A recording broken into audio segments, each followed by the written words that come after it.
Right, so for the Pro option, we're just fancifying everything up.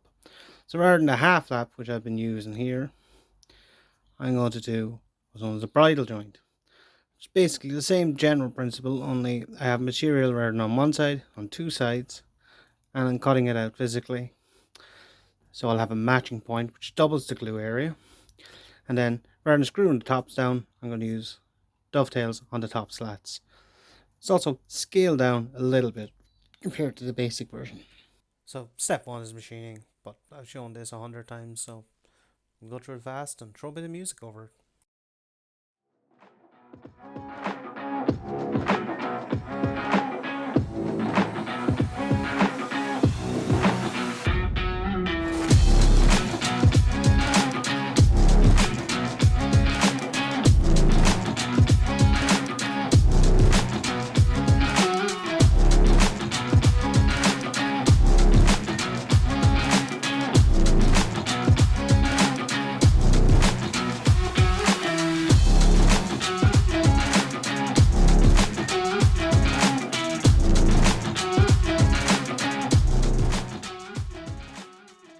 So the initial mark out and cut is identical to the DIY version, so I won't bore you with that, but there are some intricacies in this one that I'll explain later. Alright, so now we have it roughed out. We're going to start marking out our bridle joint. We're going to call it single finger joint. So the division here, we have 31, so I went with 10, 11, 10, just to make it easy. What comes in very handy then is if you're after making your little angle guide for the DIY version, you can use that. I'm just going to use this simple bevel square. So we want to mark this up. Start at the bottom because the bottom are easier. They don't have this additional slope at the top. You need to set a second angle for that. So I want to go to the depth of my piece. So I'm going to get my piece, line it up exactly, and just lightly score it with a pencil, so I know where it is. And again, just mark my face side and face edge. If you watched my videos before, you know that. But past that point, I'm going to use this angle, which I've set to be exactly the angle to cut. And I'll use that to bring across my lines. And then square across top. Put the pencil where it is and move the yoke up to it. Move the guide or whatever you want to it. This is where it gets a little bit dodgy. But you can avoid that is mark your straight line first across on this side. And then you can score that line, see where you are. But this straight line here, and this straight line here will be right. So if they're off, according to this, then this edge is not square, and we just mark it with a ruler. Well, so this is not waste. So we're keeping the sides here, which are on the cheeks, either side, on the top and bottom pieces. So I'm going to start by marking out a 10mm line in, and then 10mm in from this side. We should have 11 in the middle. Maybe a little bit with. You only have to do this once because everything else will be marked using the gauge, so they'll all be the same. And just double check that again. And then we have 11 in the middle. So I'm using what's known as a wheel gauge. So as you can see, there's a little wheel on it. There's a flat side. So I'm actually coming in reverse here.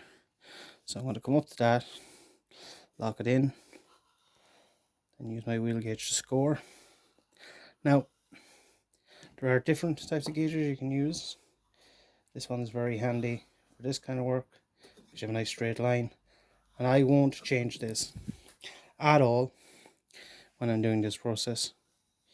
So this will stay locked. So this width is always consistent. and then I'll just bring it down the face as well.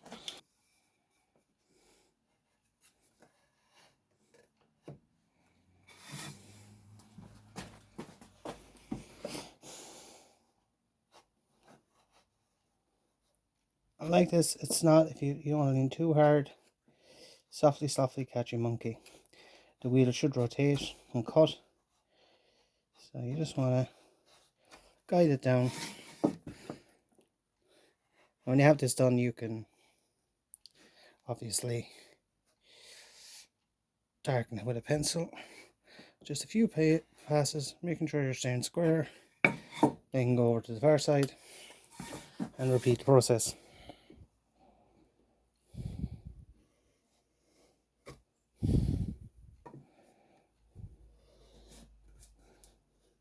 And I also go across all of these faces with a blade, give myself a nice sharp edge.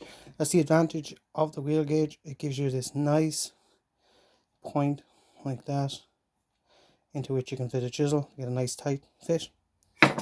So I'll just mark it off. So just to give a comparison of other types of gauges you can use, this one here is this one as a knife gauge. Operates on very much the same principle.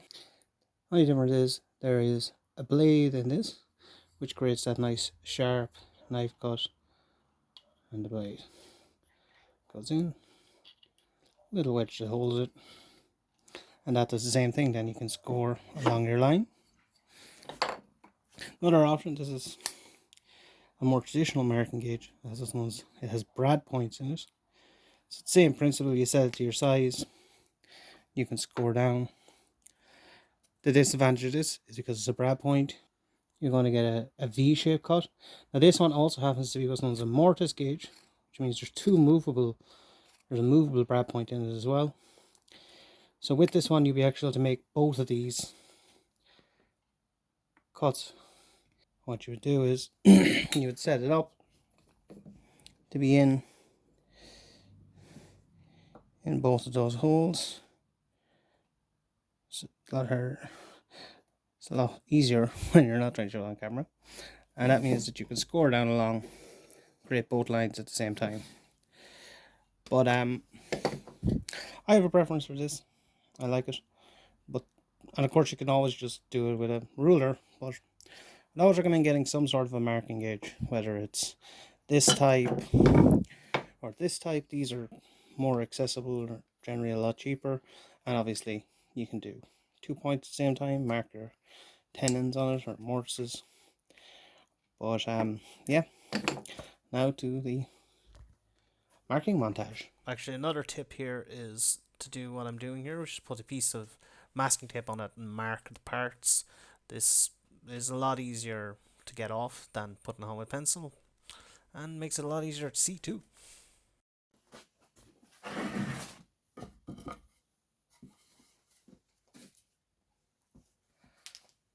Alright, so we're all marked up. Now of course you can just cut these on the saw, but I want the bandsaw, so I'm going to make a jig. So in the bandsaw I want to hold this so that this face is at 90 degrees. Simplest way to do that is I'm taking the machined edge of this piece of ply. I'm just going to score a line up like that for my reference, and then place that at exactly 90 to that line.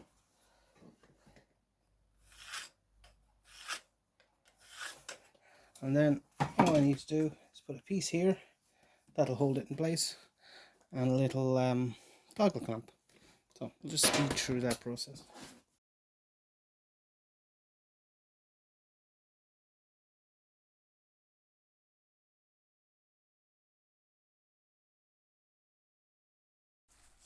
And it's just a matter of being very careful and cutting as close to the line as I can, and then I just clean it up by hand using chisels and such. But yeah, this is fun, but you have to be very careful because there's so much blade exposed when you're doing this, but it is the best way to cut these.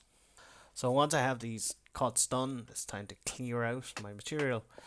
So the way I like to do this is, obviously I hold it down, my hold fast on the bench, And then staying away from the line a couple of mil, I angle my chisel at the same angle as the line of the cut. That's why I always leave those lines, and do what's known as a chip cut, which means I go down a few passes and then I cut in at the end. This is relatively easy in soft timber, but you have to be careful not to get too greedy, as I have a few points here, because it'll take out a big chunk. So once I'm most of the way there and I'm happy I'm going at the right angle, I turn it around and do a straight cut down to remove it from that side, and then put it in my vise and work it the whole way up until I'm happy that everything is nice, flush and consistent throughout. And yeah, I just repeat that several times on this job, so I won't make you watch it all. I'll do a jump cut at some stage when eventually I think it's time. Yeah, it's time now. So when I have them all roughed out, I finalize them like this using the full length of the chisel to make sure I have a flat cut the whole way through. And I just check that by looking at the front and back and making sure the chisel sits fine. If it bobbles at all, that means that there's a point in the middle that needs to be hit. After I have this done, I use the same jig I used earlier to cut the piece that goes in the middle, and that will be what you see next. So, par for the course here, I use my chisel to cut into the knife line to give me a place to put the saw. And once I have those cheeks cut, it's just a matter of fettling and fitting the joint together using a combination of my chisel, my shoulder plane and my block plane until they're absolutely perfect. Once they're absolutely perfect, then I will mark them and match them so that it goes back that way, so that every joint is perfectly fitted. It's now time to mark the slants on my diagonals. No, I should have marked the angle on this before I cut off the cheeks, but I'm just going for a single little drop of glue on that. I'll stick back on these old cheeks. Just help me mark it up. Alright, so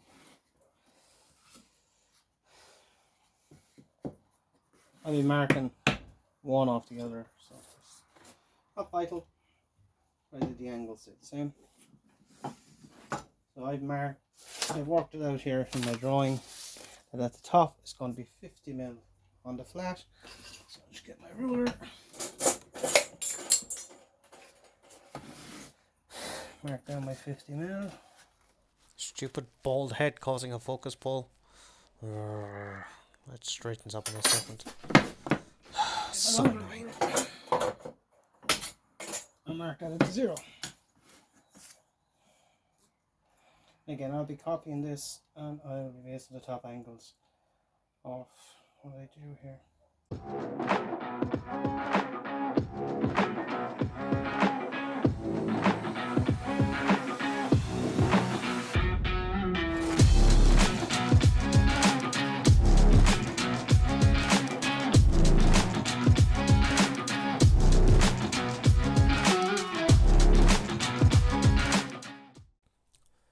So marking the top angle is pretty much the same process as the bottom ones. I'm just using the cut I've made to give myself an angle, and then just mark and cut as per the other guys.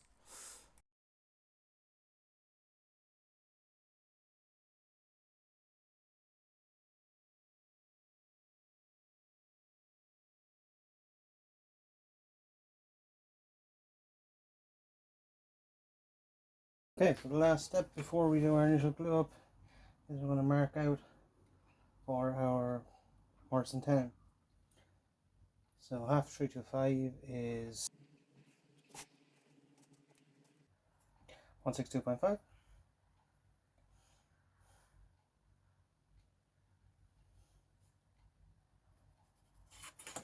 I'm just going to move my sticker so I have it.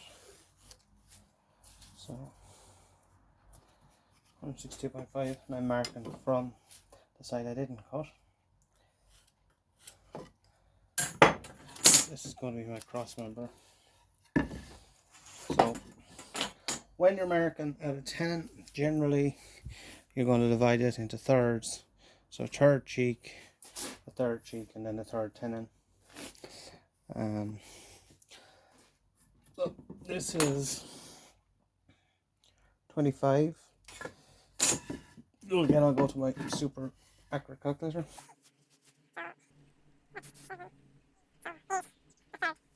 So what I do here is I just mark it out. So there's about 5 or 6 mil of a shoulder either side. I find my position and then just match the two using a gauge. I'll just explain how to use the gauge now.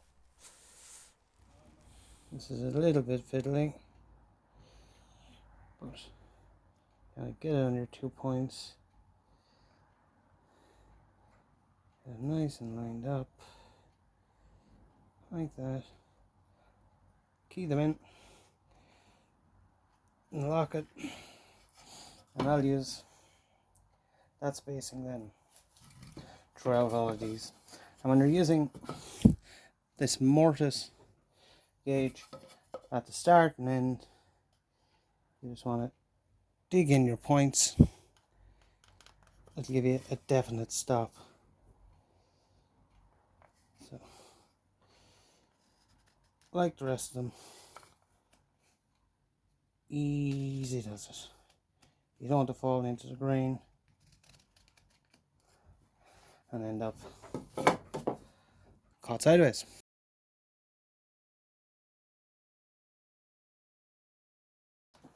Moment then on what we're doing here. So we're going to cut out a mortise. The mortise is a hole, and then we cut a matching piece of the other material, which is known as the tenon.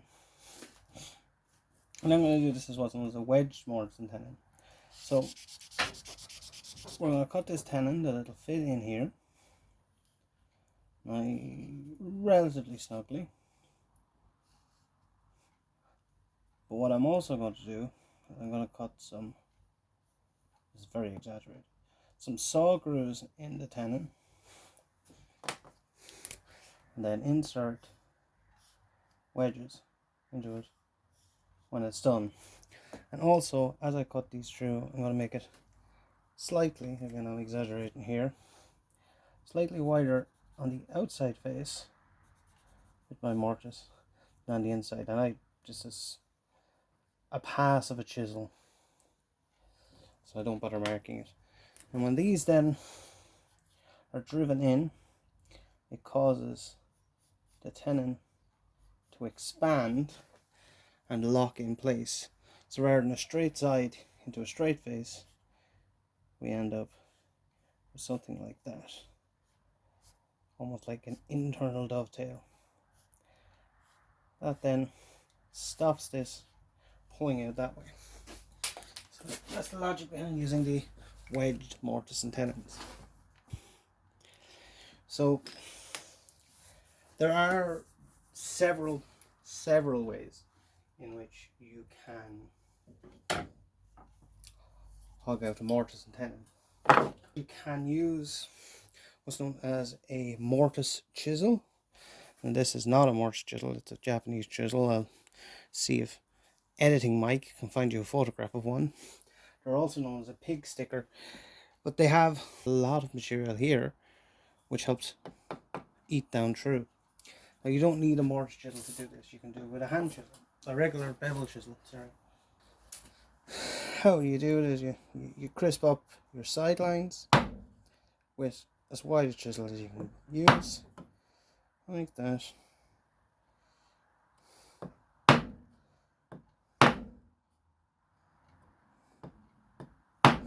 And then you want to get preferably a chisel that's the exact same width as what you're cutting, because it'll save a bit of cleanup.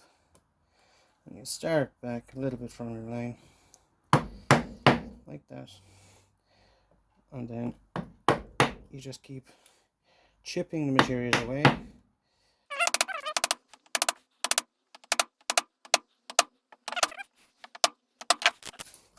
Get that up, and you basically just keep doing that, cleaning the sides, chipping out the material, and to get about halfway through, then you flip it over and do it. I prefer a more modern method, which is where you remove bulk of the waste using a drill and then just simply clean up using your chisels. Now that's pretty much so how a mortiser that you would buy would do mortises. Same general principle. It has a chisel inside of a drill. Again, editing mic, find one. But it's a lot quicker just to hog clear it out with the drill. So I've got my scrap piece. I'll get my hole fast.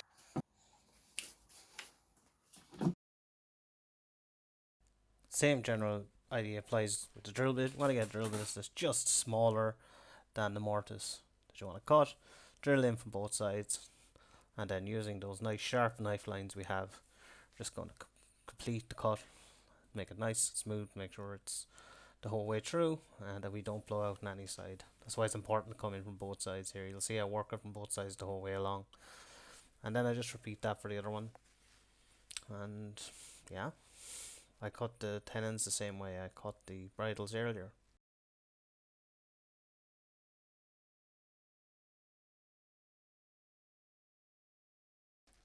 After I have it cut, then it's only a matter of fit and fettle, getting those joints perfect. They are perfect. Then I cut my little grooves into it, and I'm ready for wedges. Yeah, I mean, I don't see disaster imminently coming. Not at all. Doesn't it all seem to be going so well? Everything fitting, the joints nice and tight. I'm happy. Oh dear.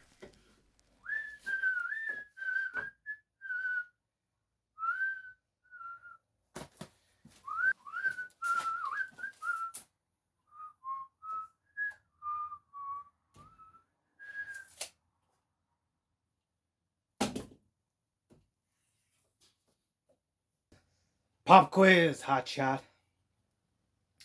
What's the number one rule of making anything? Measure twice, cut once, or you'll be an idiot forever. So, what happened here is very simple. Somehow I miscalculated the length of this cross beam. I cut everything up, got all the joints nice and fitted. Never bothered checking my width. So my width is only 360-ish, and I wanted 425. So after much swearing and yeah, quite a considerable amount of swearing, I've decided that slight design change is needed. So I went and I did some sanding, soul searched, climbed a freaking mountain, and I decided that perhaps I shouldn't take the easy way out. So my basic mistake here was I tried to calculate what the inside of this should be so I can cut my tenons, and I actually cut it at that length. So I'm twice one of these too short. So what's the solution? Do something unusual and say it was on purpose. So what I have is this piece of 16mm tube. What I'm going to do is cut this in half, put in two pieces of the tube, extend it to the width I want, and then tell everyone that I'm a genius and it's some sort of abstractness.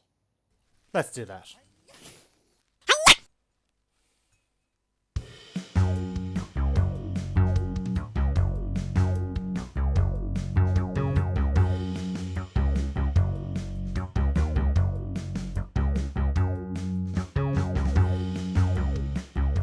Now that I have that mistake fixed, it's time to cut my dovetails. There are a load of videos out there on how to cut dovetails. I even have one of my own. So enjoy the time lapse. I really wish I could cut these this fast by hand. But hey, you'll live and learn. So now that we have our angles cut and our cheeks done, it's time to clean up the cheeks. So I've made up this little jig. This here is perfectly flat and at 90 degrees. We're going to use that then to cut our shoulders. So what we do is just slide this guy in here. So we're going to line up the edge of this guy with those knife lines. Screw it down. And it's important that this is nice and tight because we don't want it to move around. And we can just settle it then. Just a little tap here, tap there to get it perfectly in line with that knife line. Just give it a twist. And then we take our freshly sharpened chisel and holding it flat against this plane, push down. And again, because this is 90 degrees and we're holding our chisel against it tight, as we push through, we should get a perfect shoulder. So this is great, really, for this kind of job. It's brilliant. If you're doing banks of dovetails, this is also a great way to get a completely consistent run, so you don't have any, any tails that are a bit lower than others. And having the piece under it here creates a chip break, so you don't get blowout on the other side. So that's that done. 2 little passes. That's why when I cut as close as I can. The juicy amount of work. If I throw that over, you can see there, no blowout on the back. It looks like it there, it's just caught in the light, but there's no blowout on the back. Perfectly crisp. And you can tell it's crisp. You can see when the light is shining through it, you can just see that little glare there. So yeah, I just need to do that for all the rest of them now.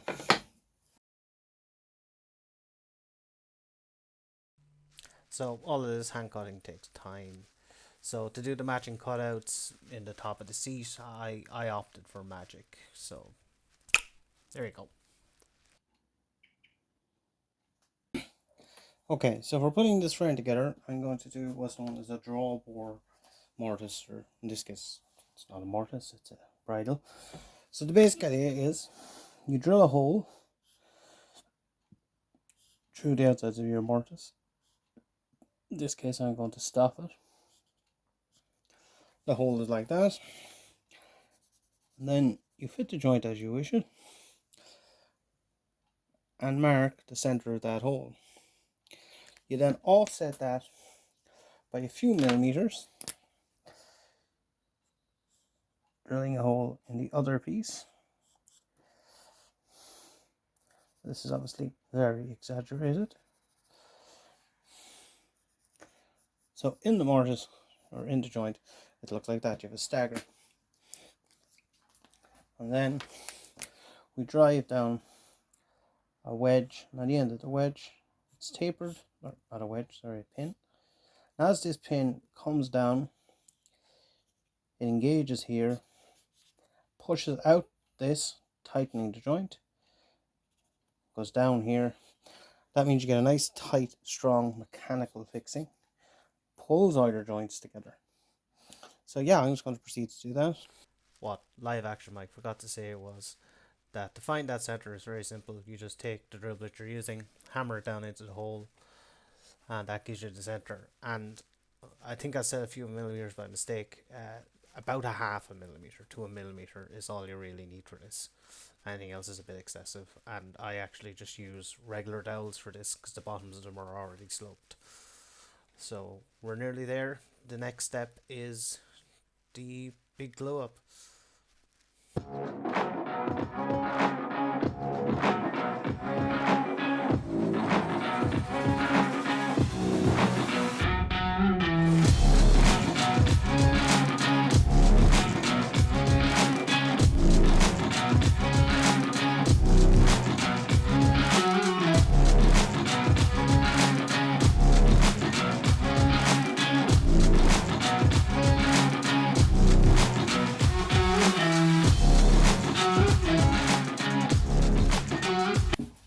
Sanding is a laborious task, but it's completely worth it for this moment.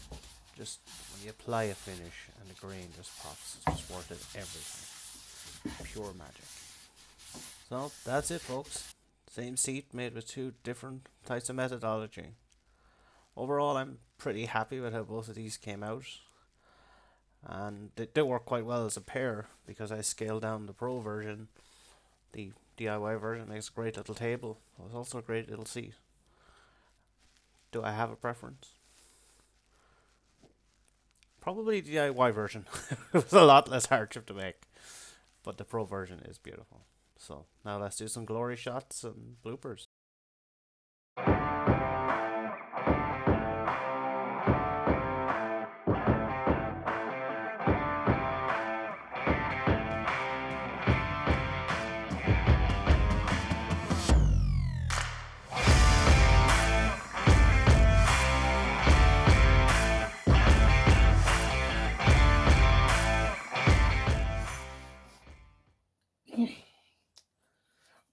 Yeah, should have just bought one. I'm using old ones. Whew. Fucking hell. Well, this is going outside.